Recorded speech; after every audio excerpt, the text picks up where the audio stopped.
ഇന്ത്യയിലെ കേരളത്തിലെ കൊച്ചി നഗരം ഉൾക്കൊള്ളുന്ന ദ്വീപുകളിൽ ഒന്നാണ് രാമൻതുരുത്ത്.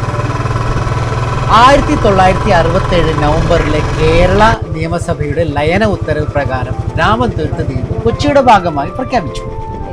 കൊച്ചി കോർപ്പറേഷന്റെ 1-ാം വാർഡിൽ ഉൾപ്പെടുന്ന രാമൻതുരുത്ത് സംസ്ഥാനത്തെ ഏറ്റവും ചെറിയ പോളിംഗ് ബൂത്ത് ആയിരുന്നു.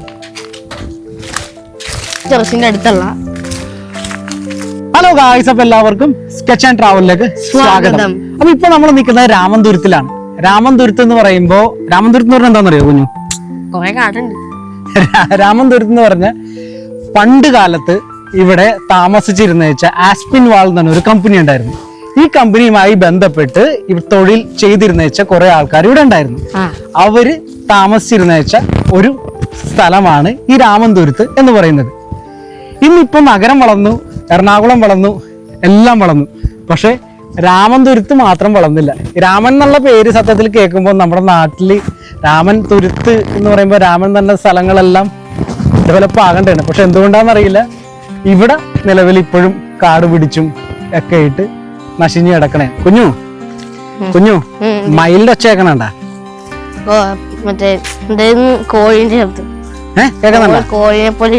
കോഴിയാണടാ? കോഴിന്റെ ശബ്ദമാണത്. ബട്ടർഫ്ലൈ ഒക്കെ ഉണ്ട്. ആ ചേച്ചി പറഞ്ഞ അനുസരിച്ച് ഇവിടെ 2 കുറുക്കന്മാര് ഉണ്ടെന്നാ പറയണ. ഈ സ്ഥലങ്ങളെല്ലാം മെട്രോ എടുക്കും എന്നുള്ളൊരു കിംവദന്തിയും കേൾക്കുന്നുണ്ട്. പക്ഷെ മെട്രോ കിംവദന്തി അല്ല, അത് മെട്രോ പില്ലർ അടിച്ചിട്ടുണ്ട്. പിൽക്കാലത്ത് ഡെവലപ്മെന്റ് വരുമ്പോൾ ചിലപ്പോൾ ഈ ഏരിയ ആയിരിക്കാം ചിലപ്പോൾ മെട്രോ സ്റ്റേഷൻ ആയിട്ടൊക്കെ വരാൻ പോകുന്നത്. അതുപോലെ തന്നെ ഷിപ്പ് യാർഡ് ഇതിന്റെ ഒരു പോർഷൻ എടുക്കാൻ പോകുന്നു എന്ന് പറയപ്പെടും. അപ്പോൾ നിങ്ങൾ വിചാരിക്കും ഇത്രയൊക്കെ ഡെവലപ്മെന്റ് ഗവൺമെന്റ് കൊണ്ടുവരാൻ തീരുമാനിച്ചിട്ടുണ്ടെങ്കിൽ പിന്നെ എന്താണ് ഈ തുരുത്തിന് പ്രശ്നം എന്ന്, അല്ലേ? അത് ചൂടെ കാണാം. ഈ എപ്പിസോഡ് മുഴുവൻ കാണുമ്പോൾ മനസ്സിലാവും ഈ ദ്വീപ് നിവാസികളുടെ പ്രശ്നങ്ങൾ എന്തൊക്കെയാണെന്ന്.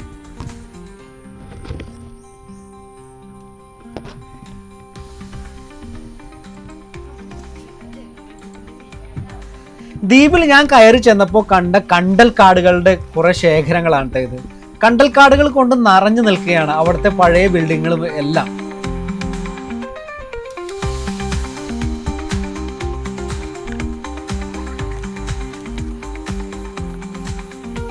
അങ്ങനെ ഞാനും കുഞ്ഞും കൂടി ചൂണ്ടയിടാൻ തീരുമാനിച്ചു. ഒരു ചൂണ്ട ഡെക്കാത്തലോന്ന് മേടിച്ചിട്ടുണ്ടായിരുന്നു.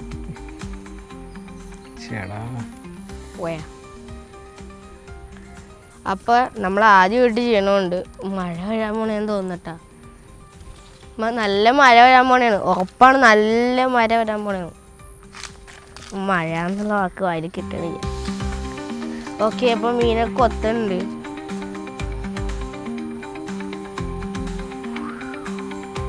കിട്ടിയത് അപ്പനെ വലിക്കണ്ട. അത് വലിക്കണ്ട. വലിക്ക് തിരിച്ചൊരുക്കി വലിക്കണ്ട വലിക്കണ്ട. മരത്തിൽ കുടുങ്ങിയതാണ്. ഇനിയിപ്പോ ചൂണ്ടയിട്ട് വലിയ മീനെ പിടിക്കാൻ പോയ ഞങ്ങളാണ്. മരത്തിൽ കുടുങ്ങിയ ചൂണ്ടയും പോയി, എന്താ പറയാ, മീനും കിട്ടിയില്ല. ആകെ നാണം കെട്ടി തിരിച്ചു വരേണ്ടി വന്നു. കാരണം ചൂണ്ട അതിന്റെ അടിയിലുള്ള കംപ്ലീറ്റ് മരങ്ങളിൽ ഉടക്കി പൊട്ടിച്ചിട്ട് പോയി. അങ്ങനെ ചൂണ്ട മീനെ പിടിക്കാനും പറ്റിയില്ല, ഒന്നുമില്ല. ഇതിന്റെ ഇടയിൽ കുഞ്ഞു എന്റെ ക്യാമറ എടുത്തൊന്ന് വ്ളോഗും ചെയ്തു.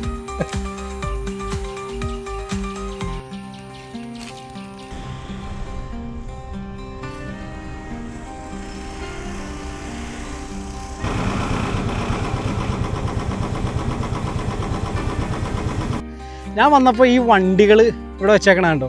ഈ വണ്ടികൾ സത്യം പറഞ്ഞാൽ അങ്ങോട്ട് കൊണ്ടുപോകാൻ പറ്റും. അപ്പോൾ എന്തുകൊണ്ടാണ് കൊണ്ടുവച്ചാൽ അങ്ങോട്ട് ചെളി താന്നു പോണത് കൊണ്ടാണ് അവർ കൊണ്ടുപോകാത്തത്.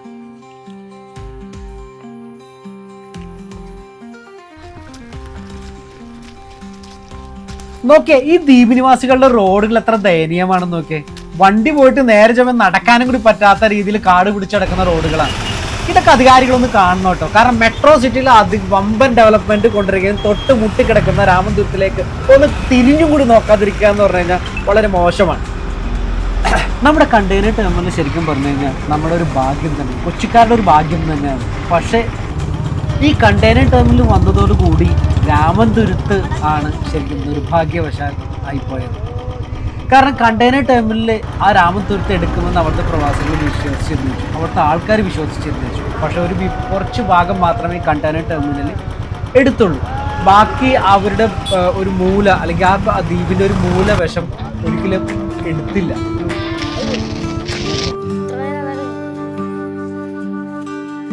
ഈ വഴി നിങ്ങൾക്ക് കണ്ടാൽ മനസ്സിലാവും, ഇതൊരു വഴി എന്നൊന്നും പറയാൻ പറ്റില്ല, കാട് പിടിച്ച് കിടക്കണം. എന്ന് വെച്ചാൽ ഇവിടെയുള്ള 2 വീട്ടുകാരോട് ഗവൺമെൻറ് പറയണമെന്ന് വെച്ചാൽ നിങ്ങൾ വേണമെങ്കിൽ താമസിച്ചാൽ മതി, ഇല്ലെങ്കിൽ ഇവിടുന്ന് പോയിക്കോ എന്നുള്ളൊരു തീരുമാനത്തിൽ നിൽക്കുന്ന പോലെയായിട്ട് എനിക്ക് തോന്നിയത്.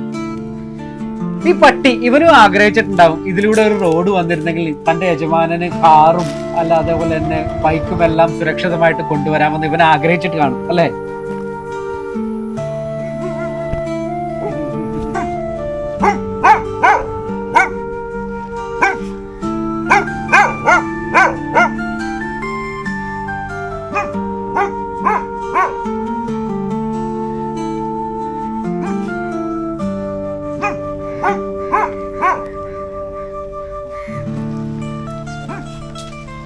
ഇവിടെയുള്ള ഒരു കുഞ്ഞു അമ്പലവും കുഞ്ഞു കപ്പേളയുമാണ്. കാരണം ഈ 2 വീട്ടുകാരിൽ ഒരു ക്രിസ്ത്യാനി വിഭാഗവും ഒരു ഹിന്ദു വിഭാഗവുമായിട്ടുള്ള മനുഷ്യരാണ് താമസിക്കുന്നത്.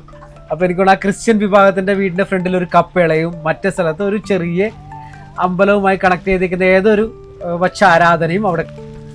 ഞാൻ അവരോട് എന്താ പറയുക ഇന്ററാക്ട് ചെയ്യാൻ വേണ്ടി പല രീതിയിൽ ശ്രമിച്ചെങ്കിൽ പോലും അവരാരും സമ്മതിച്ചില്ല. അങ്ങനെ ഞാൻ തിരിച്ചിറങ്ങി ഒന്നും കിട്ടില്ല എന്നുള്ള സംഘത്തിൽ ഇറങ്ങി പോണ സമയത്താണ് ഇവിടെയുള്ള ആ ചേച്ചിയെ മേഴ്സ് ചേച്ചിയെ പരിചയപ്പെടുന്നത്.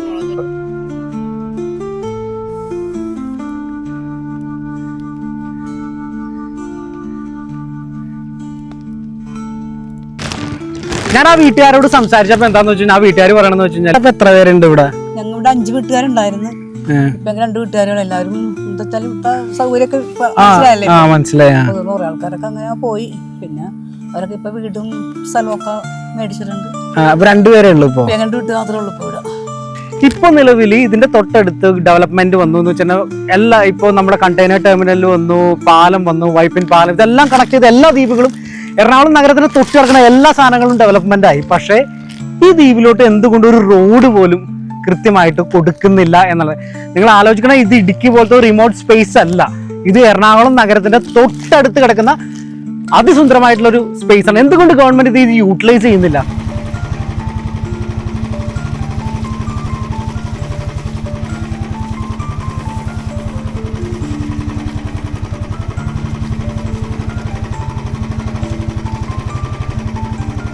ബാക്കിയുള്ള എത്ര വീട് ഉണ്ടായിരുന്നു ചേച്ചി? എത്ര നാൾ മുമ്പ്?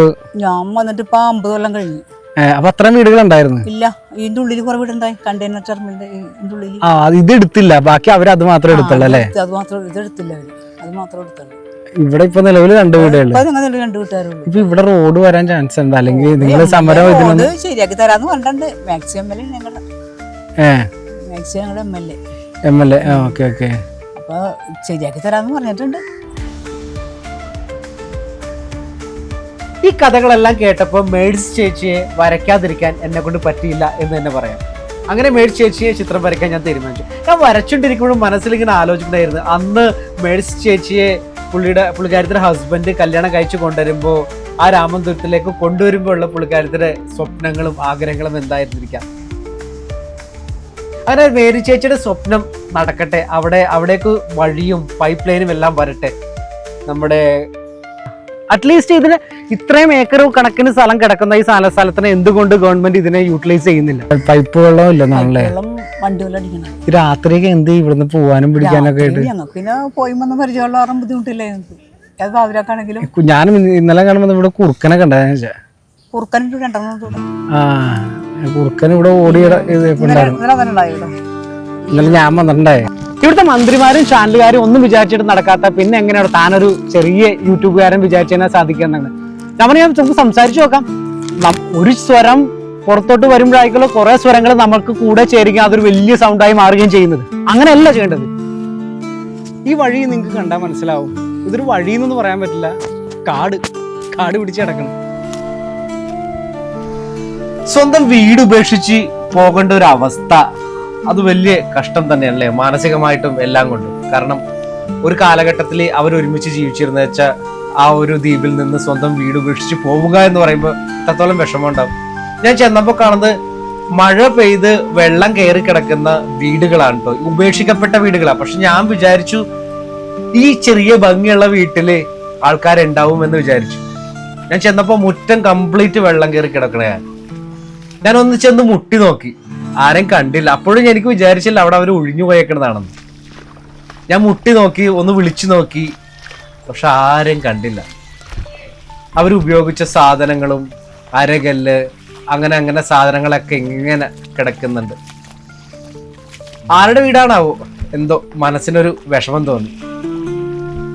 ആ ചെടിയൊക്കെ നട്ടത് എത്ര എന്താ പറയാ ആഗ്രഹത്തോടെ ആയിരിക്കും ആ വീട് മെയിൻറ്റെയിൻ ചെയ്ത് വെച്ചേക്കുന്നത്. നോക്കിയ ഈ അരകല്ല് എത്ര കറികൾക്ക് ഭക്ഷണത്തിന് രുചിയാകാൻ അവര് അരച്ച അരകല്ലായിരിക്കും ഇതെല്ലാം.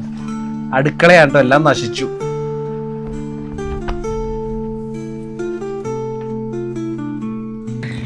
ഞാനിപ്പോ കയറിയ വീടില്ലേ, അവിടെ ഏകദേശം വെള്ളം കൊണ്ട് നിറഞ്ഞ് നശിഞ്ഞ്. എനിക്ക് തോന്നുന്നു അതിന്റെ അകത്ത് താമസിച്ചിരുന്ന വെച്ചവരുടെ എവിടൊക്കെയോ അവരുടെ ആത്മാവിൽ സൂക്ഷിച്ച കുറെ കൊന്ത, എന്തൊക്കെയോ ചട്ടി, ഇപ്പൊ നേരത്തെ ഒരു കഞ്ഞി കറിയും വെച്ച ചട്ടി, അങ്ങനത്തെ കുറെ സബ്സ്റ്റൻസ് മാത്രമേ ഉള്ളൂ അവിടെ.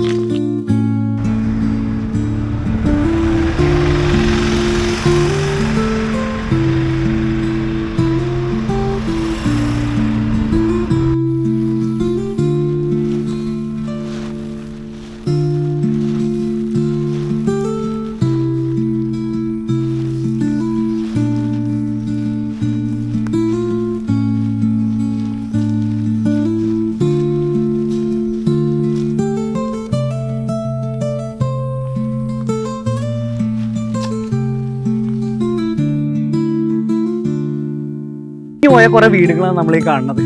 ഈ രാമന്തപുരത്തിലെ ഒഴിഞ്ഞു പോയ കുറെ ആൾക്കാരുടെ വീടുകൾ. ഒരുപക്ഷെ എത്ര ആഗ്രഹിച്ചിട്ട് അന്നത്തെ കാലത്ത് അവർ വെച്ച വീടുകളായിരിക്കും. മൊത്തം കാട് പിടിച്ച് ആകെ അലമ്പായിട്ട് പാമ്പ് സംഭവങ്ങളൊക്കെ ഉണ്ടാകും. സൂക്ഷിക്കട്ടെ, ഞാൻ ഒന്ന് കട്ട് ചെയ്യട്ടെ, അല്ലെങ്കിൽ ചിലപ്പോൾ നിലത്തേക്ക് നടക്കും, പണി കിട്ടും.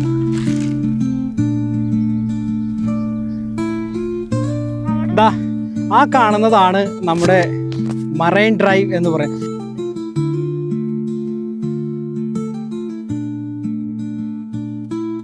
എൻ്റെ കുറെ സംശയങ്ങൾ, എന്തുകൊണ്ടാണ് ഗവൺമെന്റ് ഇവർക്ക് പട്ടയം കൊടുക്കാത്തത്? ഇത്രയും വർഷങ്ങളായിട്ട് ഇവിടെ ജീവിക്കുന്ന ഇവർക്ക് എന്തുകൊണ്ട് ഗവൺമെന്റ് പൊളിറ്റിക്കലി എന്തുകൊണ്ട് പട്ടയം കൊടുക്കുന്നില്ല? ഇവർക്ക് കൈവശാവകാശം മാത്രമാണ് ഇവർക്ക് അത് ഉള്ളത്. ഇവിടെ നേരത്തെ ആസ്പിൻ വാളിന്റെ ഒരു ഗോഡൗൺ ഇതിൻ്റെ അകത്ത് ഉണ്ടായിരുന്നു എന്നാണ് പറഞ്ഞ് കേട്ടേക്കണത്. എവിടെ നിന്നൊക്കെയോ ഒരുപാട് വേസ്റ്റ് കൊണ്ടുവന്ന് ഡംപ് ചെയ്തിട്ടുണ്ട് കേട്ടോ. എനിക്ക് തോന്നുന്നു ഹാൻഡ്സ് പോലത്തെ എന്തോ ആണ്, ഉണ്ടോ? ഹാൻഡ്സ് പോലത്തെ എന്തോ സംഭവമാണ്. പോലീസുകാർ കൊണ്ടുവന്നിട്ട് ഡിസ്ട്രോയ് ചെയ്ത് അയക്കാം. ഇവിടെ കൊണ്ടുവന്ന് കത്തിച്ചേക്കുന്നതാണ്. അപ്പോൾ എല്ലാവരും സബ്സ്ക്രൈബ് ചെയ്യുക, കമൻറ്റ് ചെയ്യുക, അതുപോലെ തന്നെ ഇത് ഷെയർ ആയി മസ്റ്റായിട്ട് ചെയ്യണം.